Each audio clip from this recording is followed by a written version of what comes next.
We have a lot of guests on our show, and they have stories about meeting you. And Vous êtes-vous déjà demandé comment Barack Obama a vécu sa vie depuis qu'il a quitté la Maison-Blanche? Barack Obama quitte la présidence et reste sous le feu des projecteurs là où les attentes sont élevées. Sa vie se déroule désormais comme une histoire captivante. Chaque chapitre révélant des demeures luxueuses et des vacances à couper le souffle. Mais que se cache-t-il derrière sa richesse post-présidentielle? Rejoignez-nous dans cette vidéo pour explorer le style de vie du 44e président des États-Unis et du premier président afro-américain, Barack Obama. Nous découvrirons comment Obama a vécu et ce qu'il a fait à huis clos. Avant d'entrer dans les détails de sa vie actuelle, commençons par la fortune amassée par Barack Obama.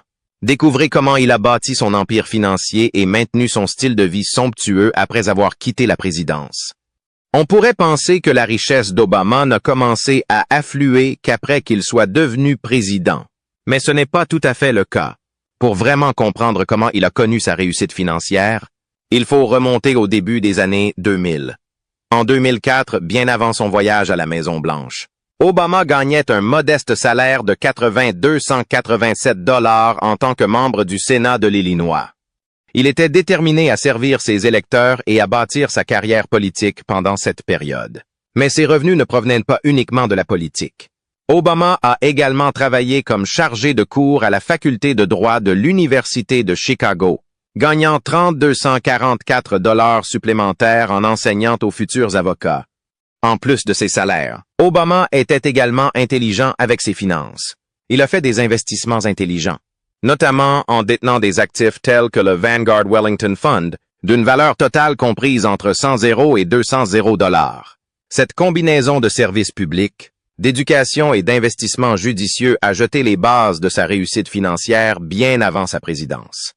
Une avancée financière majeure pour Obama a eu lieu en 2005 lorsqu'il est entré dans le monde de l'édition.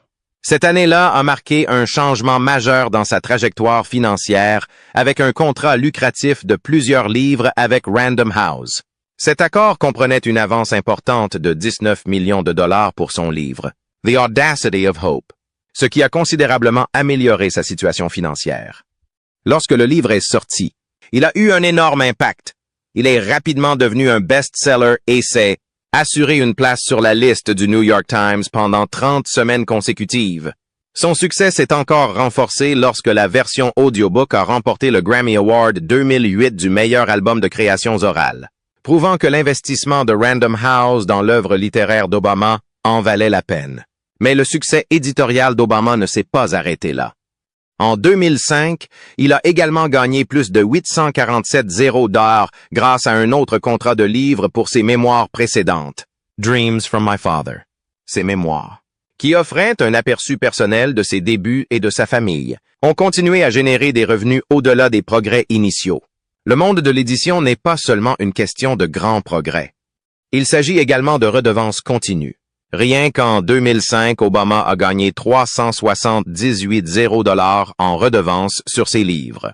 L'année suivante, ses mémoires continuent de générer des revenus importants, avec des redevances totalisant près de 150 $, tandis que The Audacity of Hope contribue à hauteur de 425 $ supplémentaires à sa richesse croissante.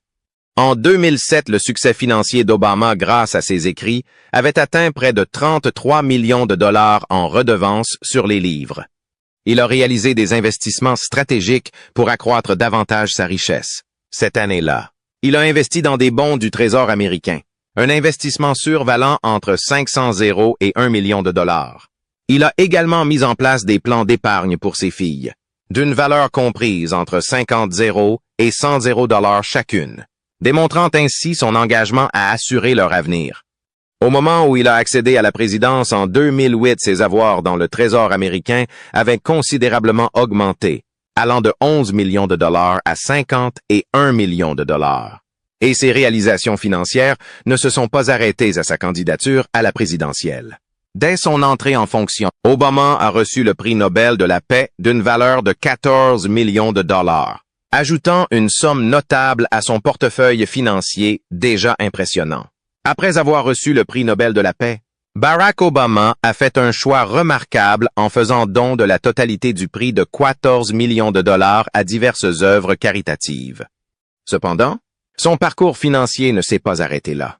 Au cours de sa présidence de 2009 à 2015, Obama a gagné un salaire stable de 400 $ par an, complété par des redevances sur les livres et des retours sur investissement.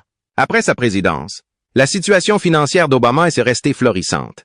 Il a commencé à percevoir une pension annuelle de 200 $ et a augmenté ses revenus grâce à des prises de parole en public, pour lesquelles les honoraires pouvaient atteindre 400 $ par événement. Réalisant que ces revenus pourraient ne pas soutenir pleinement leurs projets ambitieux, Obama et Michelle se sont lancés dans le monde de la production cinématographique. En 2018, ils fondent Higher Ground Productions, qui fait rapidement la une des journaux avec un accord majeur avec Netflix. Leur portée s'est encore élargie en 2022 lorsqu'ils ont conclu un premier accord mondial pluriannuel avec Audible. Pendant ce temps, les mémoires de Barack de 2020, A Promised Land, faisaient partie d'un accord impressionnant de 65 millions de dollars qui comprenait également les mémoires de Michelle. Le succès financier de Barack Obama a décollé avec la publication de ses mémoires en 2020 A Promised Land. L'impact du livre a été immédiat, se vendant à près de 890 000 exemplaires dès le premier jour. Ce blockbuster n'était qu'un chapitre d'une carrière littéraire lucrative.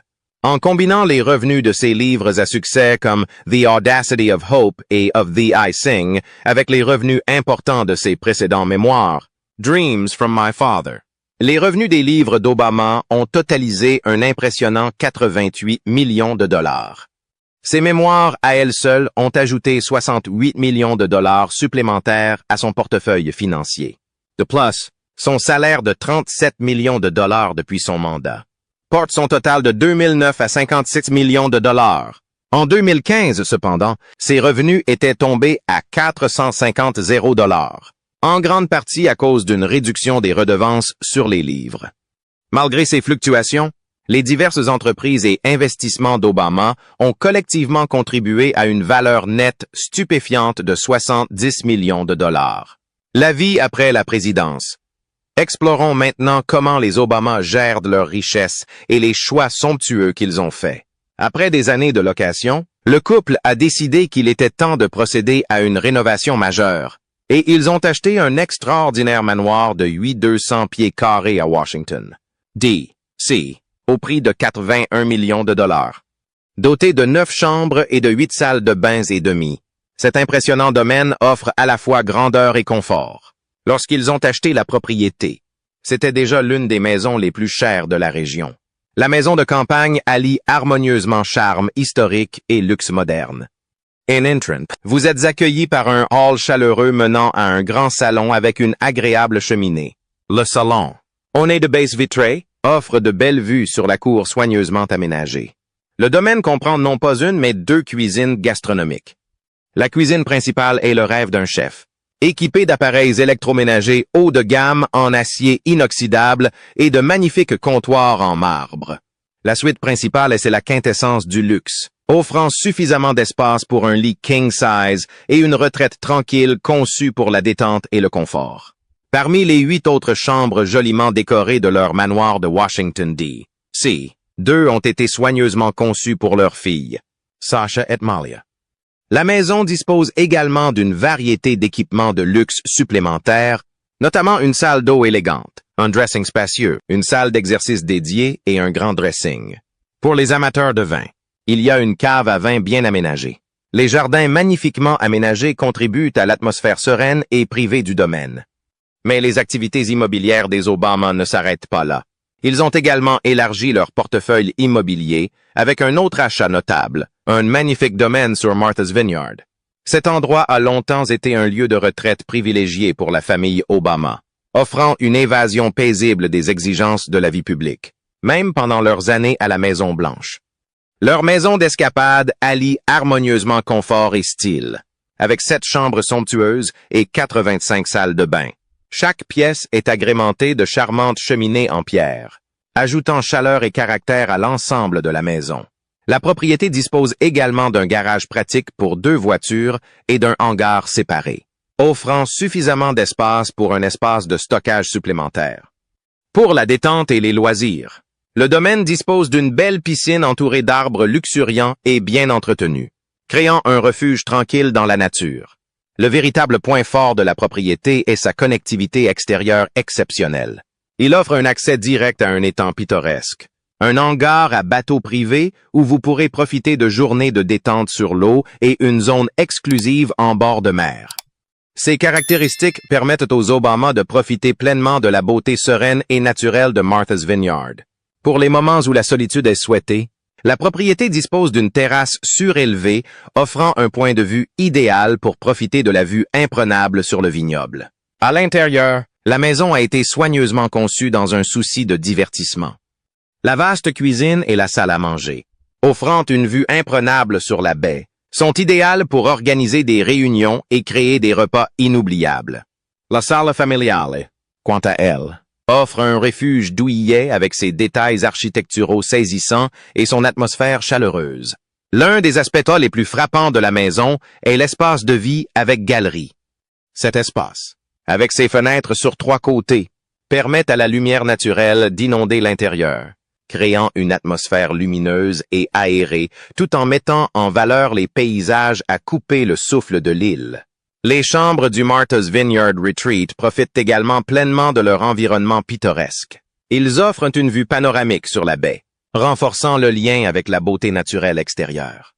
Meublées de lits superposés, ces chambres offrent beaucoup d'espace pour les amis et la famille, permettant à chacun de profiter facilement d'une escapade relaxante. Les Obama excellent clairement à tirer le meilleur parti de leurs vacances, et le font avec une touche d'élégance et de flair. La dernière aventure des Obama les a emmenés en Grèce, où ils se sont immergés dans la riche histoire et les paysages à couper le souffle de la région. La famille a été aperçue en train de profiter de visites historiques guidées et d'admirer les magnifiques paysages grecs, profitant au maximum de leur temps pour explorer cette destination culturellement riche. Leurs expériences de voyage s'étendent au-delà de la Grèce et démontrent leur amour pour les endroits divers et pittoresques. Ils ont également été aperçus en train d'explorer Bali, s'émerveillant de la beauté sereine du village et des luxuriantes rizières en terrasse de Jatiluwi. En plus de leur voyage, le président Obama a reçu plusieurs cadeaux notables durant son séjour à la Maison-Blanche. L'un des plus impressionnants est celui du roi Abdallah bin Abdulaziz Al Saoud d'Arabie Saoudite. Le roi a présenté une scène désertique luxuriante, réalisée sur un socle en marbre veiné de verre et décoré de palmiers dorés et de figures de chameaux. De plus, Obama a reçu un médaillon en or avec le sceau royal et une luxueuse horloge en cuivre et en verre de Jaeger-LeCoultre, tous évalués collectivement à environ 34,0 $. Après la série initialement impressionnante de cadeaux du roi Abdallah bin Abdulaziz Al Saoud, le roi a continué à faire preuve de générosité en 2011. Il a offert au président Obama une gamme de cadeaux somptueux, notamment des bijoux exquis et des montres de luxe. La valeur combinée de ces objets somptueux a totalisé la somme étonnante de 14 millions de dollars, soulignant les relations diplomatiques profondes et le respect mutuel entre les deux dirigeants. En plus de ces cadeaux, un autre cadeau notable est venu de Hu Jintao, le président chinois. Hu a offert à Obama une belle broderie en soie fine, élégamment encadrée dans un cadre en bois. L'œuvre, qui représentait un portrait de la première famille, était estimée à environ 20 $. Ce cadeau a non seulement mis en valeur le savoir-faire complexe de l'art chinois, mais également la signification culturelle et la prévenance de ce geste. Le président israélien Shimon Peres a offert une remarquable statue en bronze d'une valeur de 8,0 $. La sculpture représentait une jeune fille libérant un troupeau de pigeons, symbolisant la paix et la bonne volonté. Un hommage approprié à la diplomatie internationale. Le pape Benoît XVI a également apporté une contribution notable, son coffret cadeau, d'une valeur de 795 $, comprenait une mosaïque dorée de la place Saint-Pierre, une pièce d'or décorative, 2 livres perspicaces et un porte-clés en argent. Chaque élément de cette collection reflétait l'héritage spirituel et culturel du Saint-Siège et établissait un lien profond avec les traditions du Vatican. De Tanzanie, le président Jakaya Kikwete a présenté une magnifique sculpture en ébène sculptée à la main. D'une hauteur d'1 mètre et d'une valeur de 60 $. L'œuvre d'art met en valeur le riche patrimoine artistique et culturel de la Tanzanie, ajoutant une touche d'artisanat africain à la prestigieuse collection. Cependant, atteindre le niveau de réussite et de richesse dont bénéficie aujourd'hui Barack Obama a été loin d'être facile. Pour vraiment apprécier ses réalisations, il est important de suivre son chemin depuis ses débuts jusqu'au président admiré que nous connaissons aujourd'hui. Revenons là où tout a commencé. Les premières années de Barack Obama constituent un contexte riche et complexe qui a ouvert la voie à son avenir en tant que 44e président des États-Unis. Né le 4 août 1961 au centre médical Kapiolani à Honolulu, Hawaï, Obama était le fils d'un père kenyan, Barack Obama Sr., et d'une mère américaine, Ann Dunham, Obama Sr. Membre du groupe ethnique Luo de la province de Nyanza au Kenya, a obtenu une bourse pour étudier l'économie à l'Université d'Hawaï. Là, il rencontra et épousa Ann Dunham en 1960 et 6 mois seulement avant Barack Jr. est né. Malheureusement, le mariage fut de courte durée et le couple se sépara quelques années plus tard. En 1964, Obama Sr. est retourné au Kenya, où il s'est remarié et a assumé un rôle important d'analyste économique au sein du gouvernement kényan. Sa présence dans la vie de son fils était minime après le divorce, avec une seule visite en 1971 avant qu'il ne soit tué dans un accident de voiture en 1982. Pendant ce temps, la vie d'Ann Dunham a pris un nouveau tournant lorsqu'elle a épousé Lolo Suetoro, une étudiante indonésienne diplômée en géographie, de l'Université d'Hawaï en 1965. La famille a déménagé en Indonésie, s'installant d'abord dans le sud de Jakarta avant de déménager dans un quartier plus aisé du centre de Jakarta. À l'âge de 6 ans, Barack Obama, alors connu sous le nom de Barry, rejoint sa mère et son beau-père dans leur nouvelle maison. Son séjour en Indonésie a duré 4 ans, au cours desquels il a fréquenté les écoles locales et a également été scolarisé en anglais à la maison par sa mère. Cette période à Jakarta a été formatrice pour le jeune Obama. Il parlait couramment l'indonésien et a été initié à un paysage culturel diversifié qui a élargi sa vision du monde. Les rapports indiquent que l'approche exigeante de son beau-père lui a appris la résilience et une profonde compréhension des problèmes mondiaux. Ses premières expériences, caractérisées par une diversité culturelle et des institutions éducatives variées, ont joué un rôle crucial dans la formation de la personne et du leader que deviendra Barack Obama.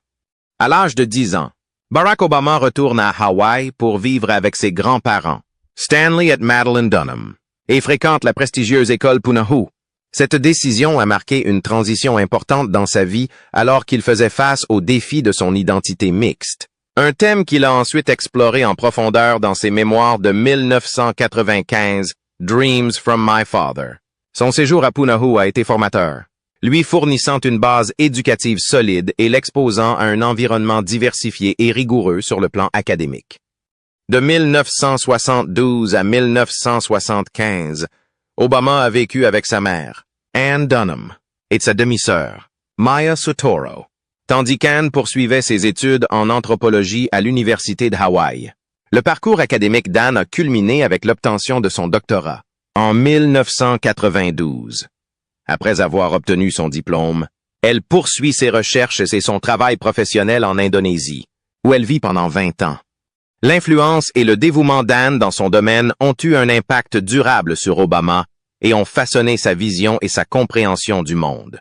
Tragiquement, Ann Dunham est décédée d'un cancer des ovaires et de l'utérus en 1995, juste au moment où Obama acceptait sa mort. Son décès a été une perte profonde qui l'a profondément affecté alors qu'il poursuivait sa vie personnelle et professionnelle.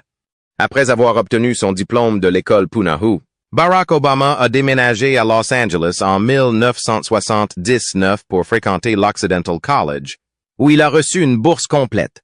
À l'Occidental, il a commencé à s'engager activement dans les questions sociales, ayant un impact majeur avec un discours de février 1981 dans lequel il a appelé l'université à se désinvestir de l'Afrique du Sud pour protester contre l'apartheid.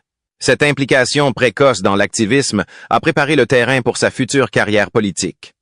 À l'automne 1981, Obama a été transféré à l'Université Columbia à New York. Il s'est installé dans un appartement hors campus sur West St. 9th Street et a obtenu un diplôme en sciences politiques avec une spécialisation en relations internationales et en littérature anglaise. Ses résultats académiques étaient exemplaires, obtenant son diplôme en 1983 avec une solide moyenne de 37. Après avoir obtenu son diplôme, Obama a travaillé comme chercheur financier et écrivain pour Business International Corporation, où il a acquis de l'expérience dans les secteurs commercial et financiers. En 1985, il occupe le poste de coordinateur de projet pour le New York Public Interest Research Group au City College de New York. Ce poste lui a permis de développer davantage son engagement envers le service public et son militantisme, jetant ainsi les bases de sa carrière ultérieure en droit et en politique. 2 ans après avoir terminé ses études, Barack Obama s'installe à Chicago en 1985 pour entamer un nouveau chapitre en tant que directeur du Developing Communities Project. Ce rôle a marqué le début de son profond engagement envers l'organisation communautaire et le service public. À ce poste, Obama a relevé le défi de travailler avec une initiative confessionnelle qui réunissait 8 paroisses catholiques des quartiers sud de Chicago, dont Roseland, West Pullman et Riverdale. Son travail s'est concentré sur la résolution des problèmes économiques et sociaux auxquels sont confrontées ces communautés, en s'efforçant d'améliorer les conditions de vie et d'accroître la participation locale. Au cours de son mandat de juin 1985 à mai 1988, Obama s'est immergé dans les efforts locaux du projet, organisant des réunions communautaires, défendant les besoins locaux et développant des initiatives pour renforcer la capacité de la communauté à relever ses propres défis. Au cours de cette période de transformation, Obama a entrepris un voyage personnel important, voyageant pendant 3 semaines en Europe, suivi de 5 semaines au Kenya. Ce long voyage n'était pas seulement une évasion relaxante, mais une exploration en profondeur de son héritage. C'est au Kenya qu'Obama est entré en contact pour la première fois avec ses parents paternels, approfondissant sa compréhension des racines de son père et acquérant des informations précieuses qui façonneront à la fois sa vision personnelle et politique. Bien qu'il ait reçu une prestigieuse bourse complète à la faculté de droit de l'Université Northwestern, Obama a choisi de s'inscrire à la faculté de droit de Harvard à l'automne 1988. Lorsqu'il s'installe à Somerville, dans le Massachusetts, il fait rapidement forte impression. À la fin de sa première année, il avait obtenu un poste de rédacteur en chef de la Harvard Law Review et, au cours de sa 2e année, il avait été élu président de la publication. En plus de ses responsabilités éditoriales, Obama a travaillé comme assistant de recherche pour Lawrence Tribe, un éminent spécialiste du droit constitutionnel, perfectionnant ainsi son expertise juridique et ses diplômes universitaires.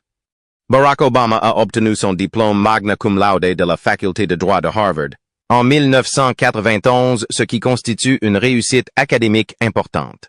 Peu de temps après, il a commencé un rôle de 2 ans en tant que chercheur invité en droit et gouvernement à la faculté de droit de l'Université de Chicago. Durant cette période, il se concentre sur l'écriture de son premier livre, un projet qui renforce sa double passion pour l'érudition juridique et le service public. Après avoir obtenu son diplôme, Obama s'est tourné vers le monde universitaire. De 1992 à 1996, il a enseigné le droit constitutionnel à l'Université de Chicago. D'abord comme chargé de cours, puis comme professeur agrégé jusqu'en 2004. Son mandat à l'université a été une période formatrice et lui a fourni une base solide en théorie et en pratique juridique qui influencera plus tard sa carrière politique. Dans la section suivante, nous approfondirons la façon dont ces expériences ont façonné sa trajectoire. En repensant à sa jeunesse, Barack Obama apprécie grandement ses années passées à Honolulu. Il appréciait la diversité culturelle et l'esprit de respect mutuel qu'offrait Hawaï, ce qui a eu un impact profond sur sa vision du monde et ses valeurs fondamentales. Dans ses réflexions personnelles, Obama a souligné qu'au départ, il n'avait pas reconnu les différences raciales entre sa mère blanche et son père noir. Ce n'est qu'à son entrée dans l'âge adulte qu'il a commencé à se confronter aux perceptions sociétales de son identité de métis. Au cours de son adolescence, Obama a été confronté à d'importants défis liés à son identité. Il s'est tourné vers des substances telles que l'alcool, la marijuana et la cocaïne pour faire face aux émotions complexes et aux pressions sociétales qu'il subissait. Obama a décrit faire partie d'un groupe d'amis très unis qui consommaient occasionnellement de la marijuana ensemble. Une façon dont il essayait de gérer ses luttes internes. Avant que Barack Obama n'entre dans l'histoire en tant que premier président afro-américain, il était profondément impliqué dans le service public et a jeté des bases solides pour sa future carrière politique. Il a déménagé à Chicago au milieu des années 1980, où il a eu un impact considérable en tant qu'organisateur communautaire. Son travail dans la ville a été transformateur. Il a dirigé des programmes de tutorat, développé des initiatives de formation professionnelle et défendu les droits des locataires dans les quartiers défavorisés. Ses premières expériences ont été cruciales, façonnant son engagement envers le service communautaire et le préparant à ses futurs rôles en politique et au gouvernement.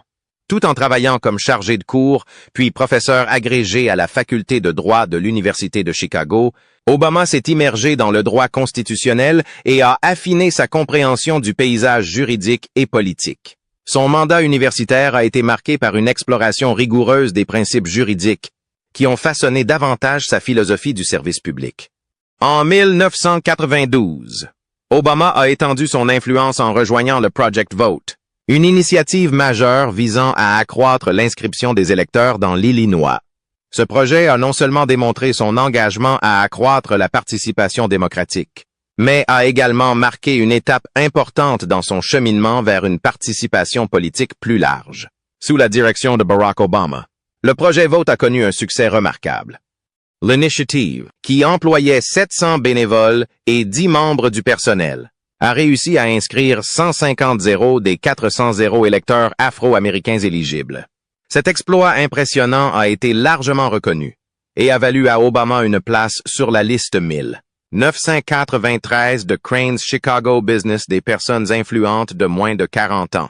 En 1996, la carrière politique d'Obama a fait un grand pas en avant lorsqu'il a été élu au Sénat de l'Illinois.